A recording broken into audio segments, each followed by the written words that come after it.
Every e-commerce platform now seems to have an AI story.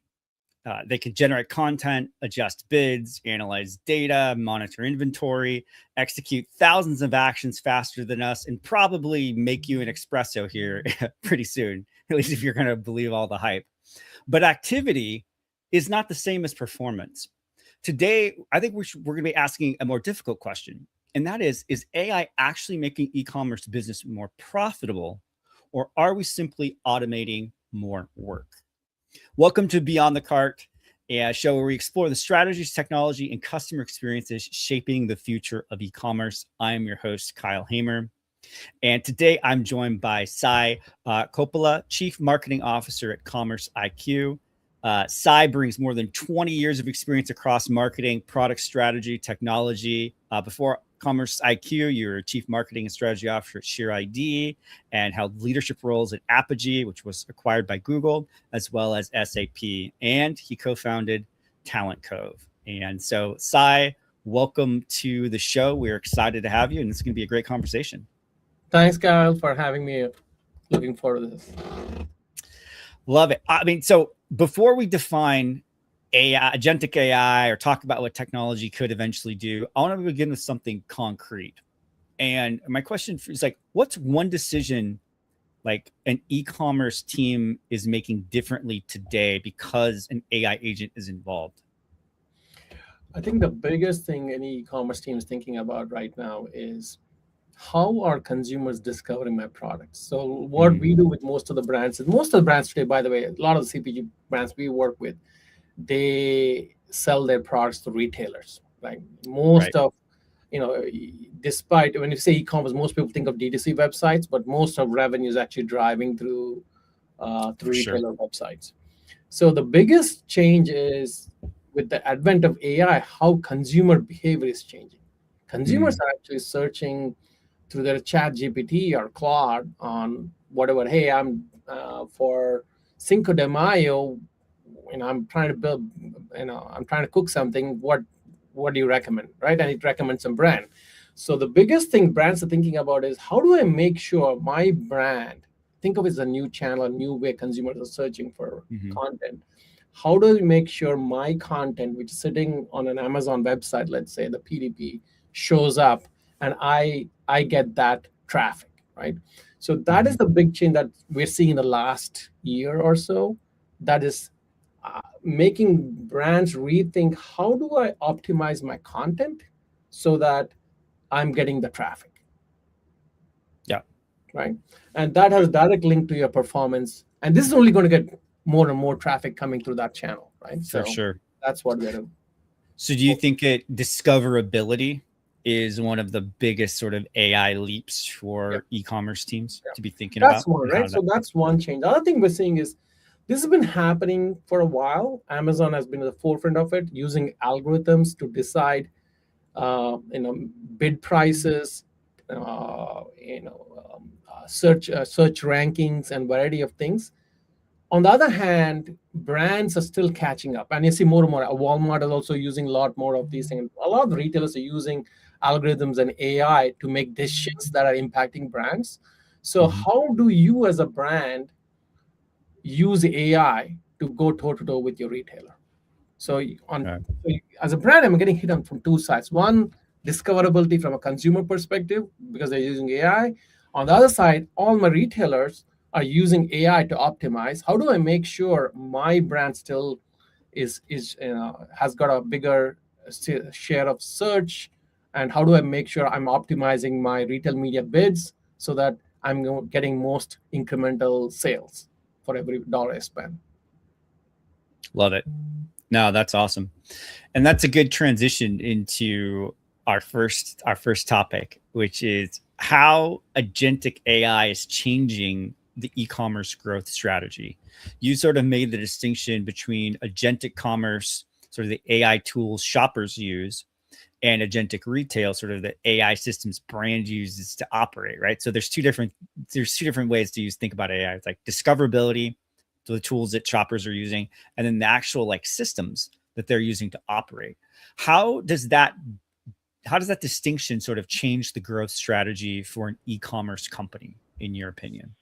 Yeah, if I can take a minute to just, if you look at 4 or 5 years ago, there has been AI, machine learning, and all of these tools out there. Not necessarily the way Sure. it's captured an imagination through generative AI. So a lot of the efforts of the brands were focused on was, okay, understanding what happened, right? First of all, understanding what Hmm. happened. That was essentially used dashboards and variety of things where Right. we were, if you look, go back to 3, 4, 4 years ago. And then the next question was, okay, it's not just what happened, why did it happen, Hmm. right?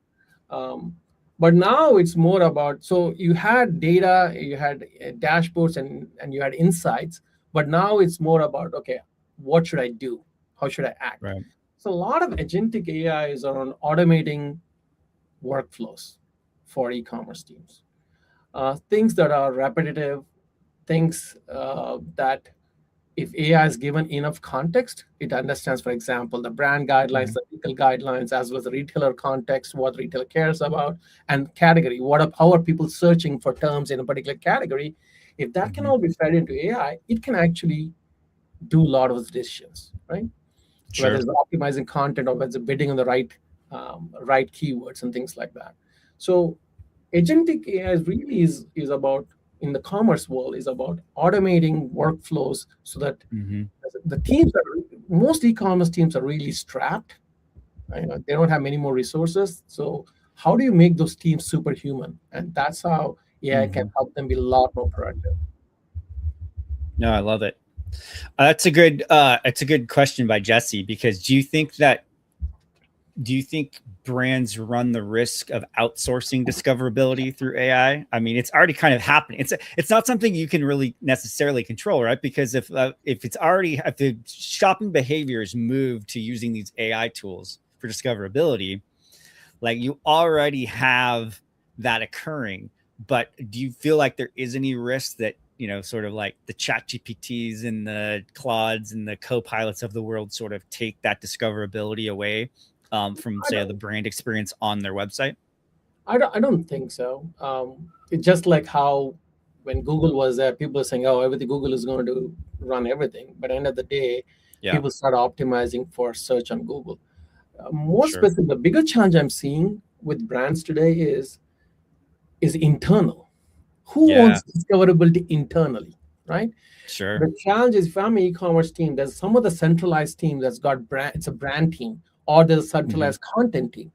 And that's where the bigger challenge is, Yeah. who owns discoverability within the brand, Yeah, right? that's a good call out. Like, And what happens? Like, the question I think becomes, what happens when if consumer facing agents, right, are evolving faster than the brand's internal systems or agents or processes, and who's sort of managing that so pace? that's where, it's comes down to what's your core competence, right? The brand's core competence is understanding consumer attitudes and building products, and selling them.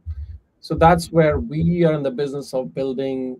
Our expertise all is around AI and agents, right? So we are partnering with brands to help them use AI to help them on their discoverability journey. How can you Yep. improve your product discoverability uh, for you within your category across different retailers? And that's what we're focused on. Yeah, And that part of makes that is perfect sense. around not just identifying what your visibility today is, but how do you improve it? And that's where Right. the content workflows come in. How can I optimize your content so that it is discoverable for the types of questions people are asking Hmm. in your category? Yeah, so it seems like, take Amazon for example. I mean, talk about retailers. It's the largest on the planet, or one of them. And retailers have, I mean, brands have sort of, well, retailers, let's use that specifically. Retailers have already automated a lot of those search rankings, right? And buy box decisions, Mhm. pricing signals, advertising auctions, all of that's machine learning. Does that mean, do you think brands now need their own agents simply to compete on those Yes. platforms? Because it's like essentially agents and AI running discoverability. Now you need your own set of agents and algorithms to kind of communicate in a language that these systems understand. And that is where the biggest opportunity for brands is to be a lot more uh, optimized, right? Because on one side, you have retailers who are automating a lot of these decisions. And on the other side, you have brands with really small, amazing teams, but really small teams that have make lots of decisions. So you have to adopt AI to help these teams succeed, or at least level the playing field with respect to the retailers. Yeah, because what happens to brands that remain dependent on weekly reports only and aren't adapting in real time? And that's where you lose the share to your competitor who's already adopted AI. Like, let me give an example, right? Like in Amazon, for some reason, let's say they suppressed your listing on a Sunday morning. For a variety of reasons, it can happen. Typically, what happens is in a couple of days, the content team or somebody in my digital shelf team identifies that, looks like this has been suppressed. Or looks like, then they give you a reason. Here's the content you need to change, the description or whatever you need to change, or add additional picture or whatever it is, right? And then the content goes up. There's a separate team which goes and in the region, usually, especially in a global CPG, in the region, has to go create the content and then send it to the retailer, and then the retailer updates it. That whole process can take a week. Sure. Right? On the other hand, if you are using an AI agent, it can detect that, hey, one of your SKUs has been suppressed, identifies what the challenge is, provides a fix, recommendation. Now, in our customer base, we have a human in the loop, but you can also, after some time you're comfortable, you can let AI automate the whole thing. And then once it's accepted, the change is accepted, we can push it directly to Amazon. All matter of seconds, right? So that's what we can do, right? So it is important for brands to figure out how best to take advantage of AI, just to be not necessarily to reduce your team size, but teams are already strapped. There's so many. Sure. It's more, how do you make your teams, I like to say, superhuman? And that's where I see AI really coming in, helping these teams. It's all about closing the feedback loop, because most of these systems all require feedback. And I think shrinking execution timelines and getting that data faster, allowing you to iterate, it becomes one of the key wins I think that AI lets you do. One question for you: how do you distinguish a real agent from, say, like an advanced rules-based automation with an AI label attached to it? Because sometimes with like AI, they just like throw AI on it, but it's really just a rules-based automation. Like, what's your opinion about the distinction between real agent versus just rule-based automation? It's ability to make independent decisions, right? Which are of situations where it hasn't seen before. Yeah. Right? Rules-based are very much, it's basically based on what you've done already in the past. In our world, increasingly, if you want to really scale up, let me give you a concrete example. We work with Newell brands, and they have thousands of SKUs. And if for particular seasonal, let's say Father's Day or anything like that, if I want to make a specific update, because I know if I make that update to season, because it helps when somebody's searching Father's Day gift or whatever, right? I want this brand to show up. I need to make change to the content. Now, it's humanly, it takes a lot, impossible or costs too much to go change across a lot of my SKUs, right? Sure. So if AI can do that for you, and it only knows to know the context, it can make decisions irrespective of how many SKUs you show it to, right? So it's not rules based that way. It needs to understand the context in terms of what are people searching for, what are your brand guidelines, what are the legal claims you can make or you should not make, do's and don'ts. All those things the human is making, if that is fed into AI, and that's the feedback loop. So what happens typically is somebody asks this question, where's the human in the loop? Human is always in the loop in the beginning. And they are reading the response, recommendation, yes or no, good or not, right? So what we realized in the first week or so, the human was in the loop, and they say, yeah, okay, this is good, this is good. And suddenly the quality of the recommendations gets so much better. At some point, you can automate it, right? So 95% of those decisions are automated right now. Yep. Yeah, Right? that So makes a ton of that's what. sense. A lot of AI strategy still begins with the technology, meaning we bought an AI platform. Now, where can we use it? Right? Like, what do we do with it? What should maybe the sequence be instead? Like, should you start first and foremost with business problem or a P&L problem or specific use case and then move to an AI platform? Or what's your take on that? Yeah, of course. Look, I mean, because AI is a fad, everyone's saying AI, Yeah. you know, there's a lot. And frankly, there's also not just the vendors, like it's also within the brands itself, there's pressure from top down. Hey, how are you adopting AI? Show me what you're doing with AI. So, and so there's a lot of pressure to just do an AI project, an AI pilot. And usually, you know, there's all kinds of stats out there saying that 90% of them fail. You always want to start with the business problem and the use case where you think AI can be most effective, where you're really, you know, there's a lot of manual work, repetitive work, and that's one. And also where most bang for the buck. If I can automate this across all my SKUs, or if I can do more of these actions, can it drive better revenue outcome? For sure. Right? So the two places where we have seen and where we've seen the most success, we've tried variety of things. Is two aspects have been on one on the retail media side. How do I optimize the media spend I have? I have a limited retail media spend for the year. How do I optimize that to drive the most incremental sales? Right. So that what that means is in our case, for example, we'll do like 4,000 optimizations a day, and typically humans and agencies will do maybe up to 100, maybe right. So those kind of things, and the reason you do that optimization is, you know, if you're already showing up well organically, well, don't need to spend so much money on those keywords. You can divert those keyword the spend towards a longer tail keywords or different phrases, right? So that's how you can truly drive, you know, incremental sales, but you can't do it manually on this point. I mean, you're doing 4,000 optimizations a day. These are all micro optimizations that you're doing, right? That's one example. I'd be fine. It's repetitive.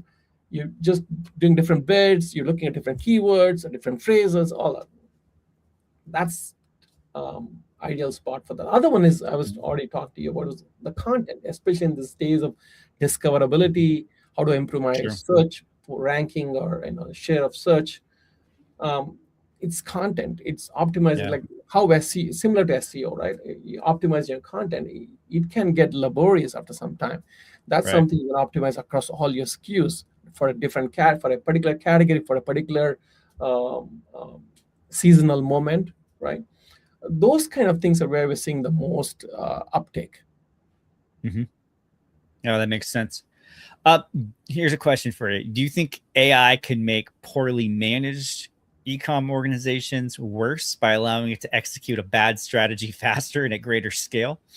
Sure. If you don't, it's a powerful tool, right? Which can go either way, right? If you don't give it, feed it proper context, brand context, suddenly you'll start seeing all kind of slop out there, right? So accelerate poor decision making as well. Like, so that's one of the reasons. One of the things we've realized is brands are very focused on their products and driving revenue. They're not thinking about AI every day. Right. That's one of the reasons what we realized. Unlike software, where you say, "Hey, here's a software, go use it to see how your business is doing," with AI, where you're driving actions, where you're actually doing actions on behalf of the brand, it's critical for us as vendors to deliver. So what we do is we partner with brands and deploy forward deployment engineers who actually sit down side by side with the person who actually does the job today and understand how they're making decisions and feed the decisions into the AI system. Yeah, love it. I think that's a smart way to approach that. That is the biggest challenge in adoption of AI in enterprises is everyone wants to adopt AI, but they don't know how to drive business value. So it's upon companies like us to make sure we are not just bringing our AI expertise, but putting our resources to bear along next to side by side with the brand teams to make sure it is doing what it's supposed to be doing. I love that. And I think that is a good segue into another topic of conversation around efficiency, cost savings that you talked about with, media buying and sort of AI powered execution. So when companies say an AI tool saved their team, say hundreds of hours, that sounds impressive, but hours saved don't automatically appear in financial statements. Like, how should an operator convert time savings into a real business case, maybe for their leadership team? Yeah, you're right. A lot of the times, time saved is it's cost avoidance, not really a cost reduction. Yeah, So it that's a won't great show call out. up. It won't Yeah. show up on your the way the, if we do this right, the way it has to show up, it has to show up uplift in revenue or an increase in Mhm. your market share. Yeah, it's a good Those are call the out. two things, right? Another one is I would say is where the cost efficiency we're seeing is a lot of brands use big agencies, which are very much human Mhm. powered agencies. Yep. Um, where we're seeing is you can now do better, faster, and cheaper than an agency Yeah, with AI, right? for So sure. yes, you can potentially reduce your agency budget, which can improve your margin for sure. 100%. Take us through one workflow where the economic benefit of an AI agent is already clear. Like, it could be content management. You already talked about content a little bit. You talked about retail media some, but maybe like around maybe inventory or pricing or digital shelf on that execution. Like, where do you think is a workflow that has immediate impact with the AI agent? Yeah, means digital shelf and content almost go together, right? Hand in So hand. one of the Yeah. things that we are seeing is, if you typically what we've seen is if you have to go update a SKU on a retailer site, it's about 30 Sure. minutes.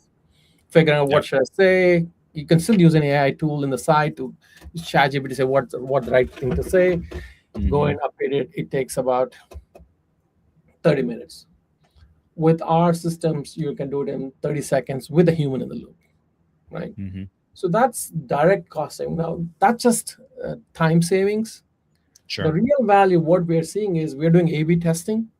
We Mm-hmm. allow customers to do A/B testing when, hey, we can have some set of SKUs updated, some not updated, and see what the impact is in terms of incremental sales, right?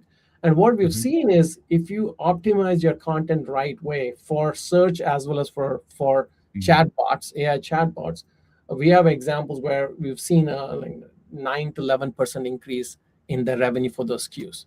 So we can show how improving your content improves discoverability, which increases traffic and conversion to drive more revenue. So Awesome. that's a clear example of where actually we can show you by A/B testing Nice. to show that hey, there's clear value here you can see, and that's That's what great. there are way too many companies who are putting AI washing their products and Mm-hmm. pushing it. I mean, I encourage companies to do really, really short pilots. And if they're Yep. able to show clear value, business value, that's the AI you want to adopt. Yeah, that makes a ton of sense. At what point does human in the loop become human in the way? Because we talked about keeping the human in the loop to make decisions, and you said, well, eventually you can kind of get it to where the AI agent can be somewhat autonomous. But are companies sort of tracking how often humans are approving the agent recommendations, or how fast they're implementing those things? Yeah. Yeah, when we were discussing, we were talking about Newell brands earlier. That's one of the metrics we are looking at. How Nice. often the intervention was there. What we saw is percentage of recommendations that were accepted and how that goes up. It's like a hockey stick curve. In the beginning, it was Yep. like 70%, suddenly like 98, 99% after 2 weeks, Yeah. right? You're like, we So don't really trust this thing. We're gonna test it out, and then they see the it's yeah, working. Like, oh, approve all. yeah, and so it once again the answer is it depends. I would say in complex decision making, human in the loop Mhm. exists for much longer. Sure. But once you've figured out the scoped out the criteria and the context clearly, you don't need as much human in the loop. But having Yeah. said that, look, the world is always a constantly changing dynamic place. There's always a black Sure. swan event. So you still Sure. want the ability to have the human in the loop. So what Absolutely. and also frankly, what this helps teams do is do you really want to be in the loop on a manual execution step? Wouldn't you rather be spending more time on strategic um, um, Yeah, projects as well as for sure. decision making? Yeah. Where to invest and things like that. So that what this will do is, I'm seeing it in my own team. It frees me up to do more strategic thinking and decisions, and less on just execution. Love it. No, that makes sense. Based on your experience beyond strategy, are there any other actions that you would always say, oh, this always requires human in the loop of approval?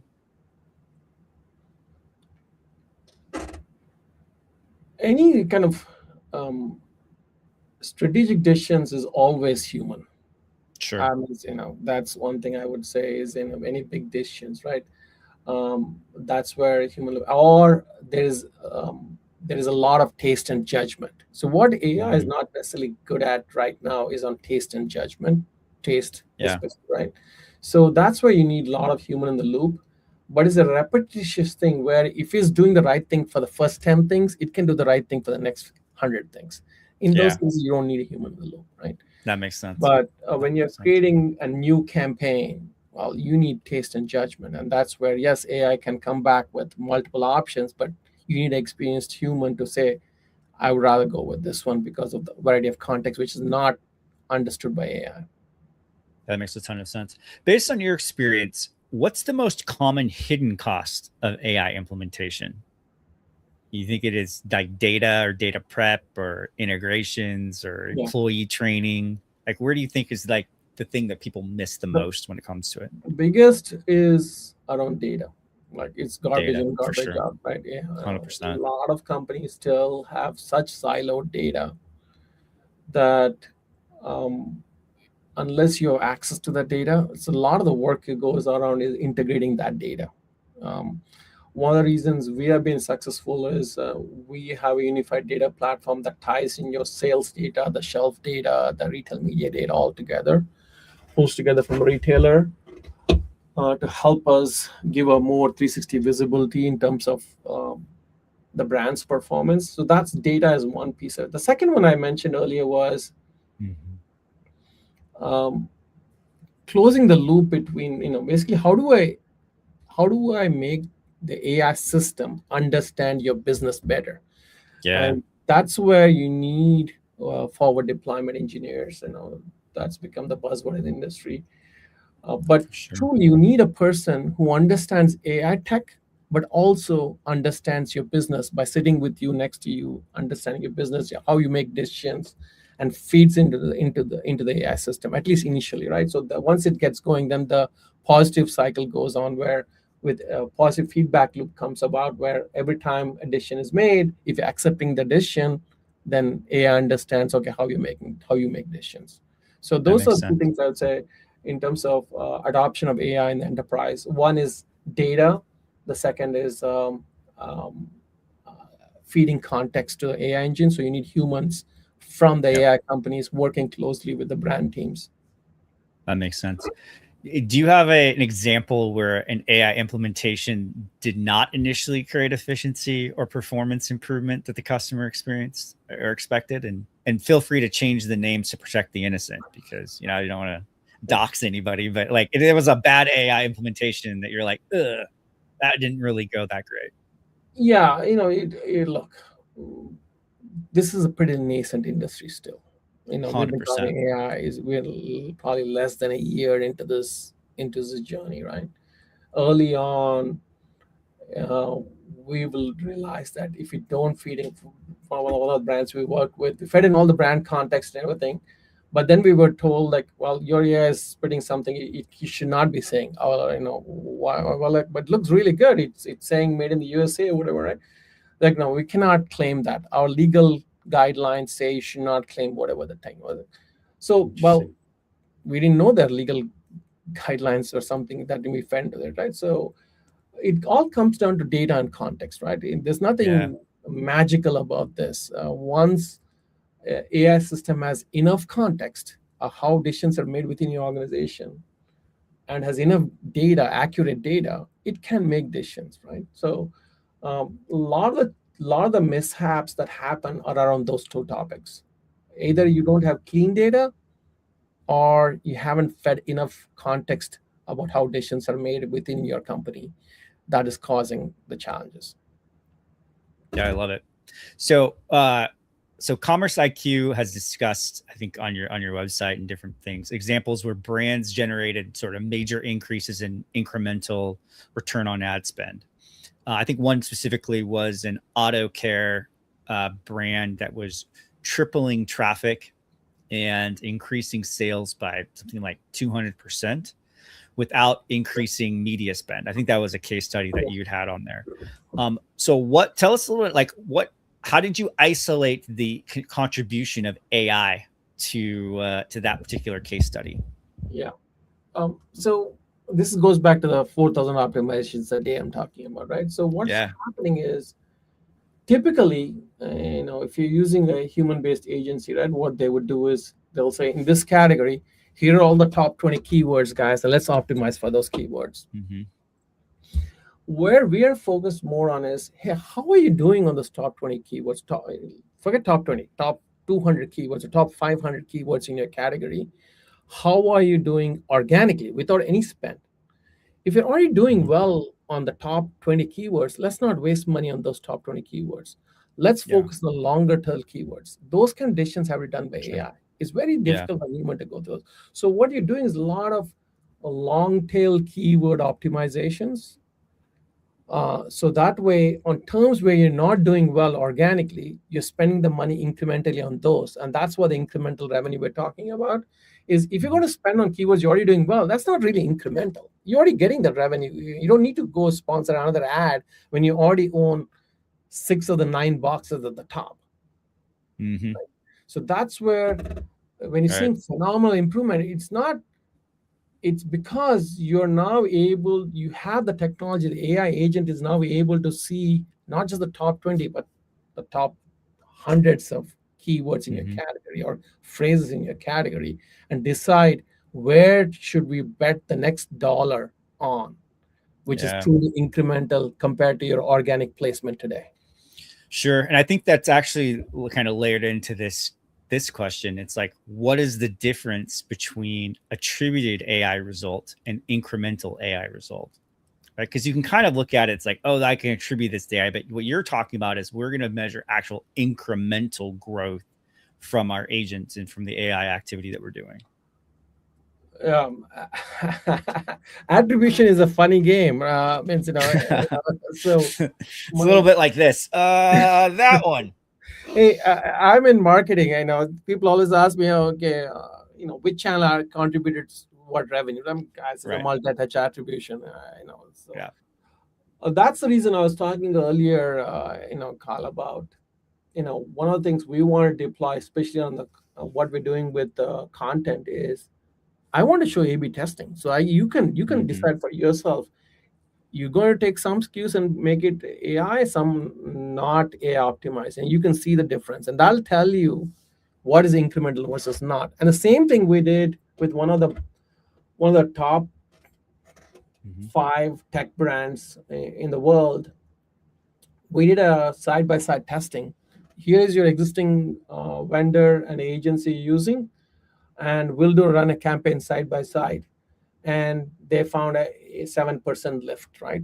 So you have to do side by side or A/B testing for you to know what's truly incremental. And that's where I would invest AI dollars first. Sure. Otherwise, it's soft, right? Yes, you're adopting AI, but is it really driving business results? Yeah, no, I love that. So follow-up question to that is, if you could put 3 AI performance metrics on your CEO's dashboard, which 3 metrics would you lean into as a marketer? First of all, AI performance is business performance. I would not say 100%. 100%. So AI is a mechanism, it's a tool. I would not say it's an AI performance. What is the business performance results of this project, which uses AI? 100%. That was the answer I was hoping you were going to give. I 100% agree with you. Yeah. It's like it's funny because I would tell people it's kind of like this. It's like you wouldn't tell people that you're an internet-based business, right? Like, oh, like, I'm an internet-based business. Every business uses the internet. Every business is going to have a use case for AI, right? Like, it's not say I'm AI first or I'm an AI business. It's like, oh, duh. Like, if you use AI and the internet, you're going to use them both together. What is the business outcome that you're measuring, and then how do you use this tool effectively? This is the trap we can't fall into, because you can see from my gray hairs, I was there around the 2001 timeframe. People are coming with, how do I measure the value of this business? Why it's worth billions of dollars? Oh, maybe we should measure eyeballs or whatever. Some random, thing. Everything fell, crashed, right? So we ended let's not lose focus. We're running a business. The business metrics that were valid 5 years ago are still valid. It's just, can you use an amazing technology like AI to either improve your regular business metric? Can it increase traffic? Can it increase, can it improve your conversion? Those are the kind of things, and of course, drive incremental revenue. I would still focus on those. Yeah. And that's what I would use also to determine which AI project should I take on. Sure. Yeah, that makes a ton of sense. And I think, like, for larger CPG brands that have big catalogs, right? Like, the use case for AI becomes really clear, right? There's just not enough time for a person to manually go through and make all these edits. But let's break this down. Let's go a little, like, small to mid-market application. Maybe you're a smaller operator and maybe you're doing a few million and, a couple to 20 million a year annual revenue, and maybe you don't have a massive, huge catalog. What does agentic AI create the clearest return for them today, in your opinion? I'm not the best expert on that, because we have been mostly focused on larger companies, 300 million above. Sure. Because that's where the challenges are bigger. The scale is the biggest challenge. Do you think there are any principles? Do you think there's any principles that a small and mid-market company could take from your work with the larger CPGs? It's more around, how fast you're responding to what the retailer is doing. It's more on that side of the world, right?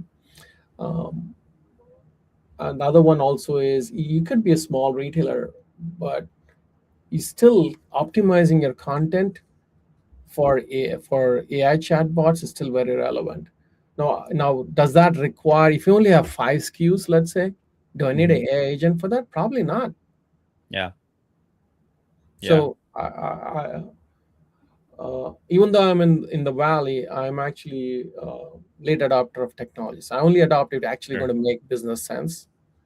So I think the jury is out on, if I have 10, 20 SKUs, don't rush to adopt AI unless you have a clear business rationale for it.